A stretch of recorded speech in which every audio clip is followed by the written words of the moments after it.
Welcome to my July 2022 Hot Picks video for LibraryThing Early Reviewers.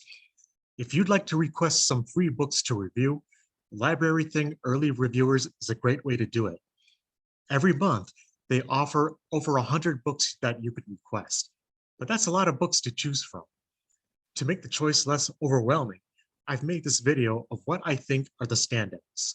Here are my recommendations. Book 1. Book of Extraordinary Tragedies. This family drama is about two siblings who were torn away from their musical ambitions by tragedy at an early age. Now, as adults who suffered a lot of setbacks and disappointments, they're starting to reconnect with their music and rediscovering the possibilities of life. Number 2, South Central Noir. This is the latest in the Akashic Noir series. Each book is a collection of short stories that takes place in a particular city, and the stories are by various authors from that city. This book is based in South Central Los Angeles. Number 3, Let No One Sleep. This is a weird one. It's about a woman who loses her job at an IT firm and becomes a taxi driver. She becomes intrigued by the opera music coming from a neighbor's apartment. When that neighbor moves out, she drives all over the city trying to find him. Number 4, Alzheimer's Canyon, one couple's reflections on living with dementia. In this memoir, an elderly couple documents the long, uncertain journey they take when one of them is diagnosed with Alzheimer's disease. Number 5, My Mother's Secret, a novel of the Jewish Autonomous Region. In this novel, a teenager in the Soviet Union, worried about being captured in Stalin's purges, flees to Birobjan, the Jewish Autonomous Region in Siberia. This work of historical fiction is inspired by the author's own experiences as a Jewish refugee from Odessa. Number 6, Miranda Writes. This novel is about Miranda Quinn.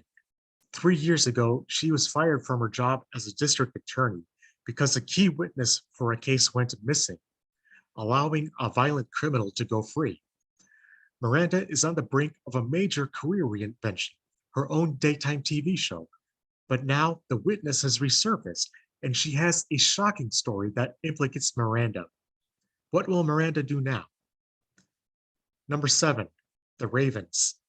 This young adult novel is about 3 high schoolers who have a heightened power of empathy.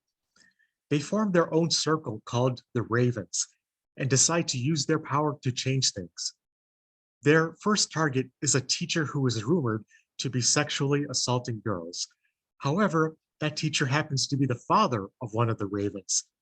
The group disbands, and each empath has to seek justice and discover her power on her own. Number 8, A Handful of Pearls.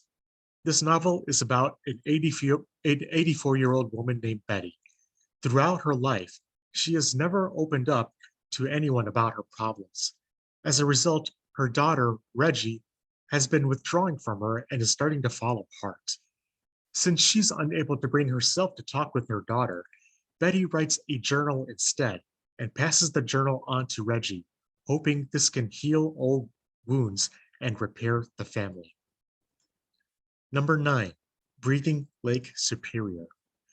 This novel is about a man who lost his youngest son. He uproots his family to a subsistence farm that's off the grid, where they deal with further hardships. Suddenly, he feels a call to preach and builds a small log church. He attracts followers who believe he can heal by touch. Is this power real? And if so, can he bring back his son? Number 10, Debt, Sink or Swim, Survival of the Fastest. The author was a migrant worker who had to support her 6 children as well as her relatives overseas. She was deeply in debt, but in this book, she writes about how she was able to escape debt through strong values, hard work, and taking appropriate action. Number 11, The Natural Laws of Violence. The author a military veteran and strategist, wrote this brief treatise to provide a rational analysis of battlefield dynamics, leading to insights that can be applied to nonviolent competitions and personal goals. Number 12, Tasmanian Gothic. This is a biopunk adventure taking place in a Tasmania that's been ruined by radiation. The protagonist, Solari, disguises herself as a mutant and hides in a mutant enclave to escape from a local crime lord, even though looking like a mutant makes her a target as well. Those are my picks for LibraryThing Early Reviewers July 2022. If you request any of these books, I hope you get them. And if you get them, I hope you post timely and helpful reviews of them. Good luck and happy reading.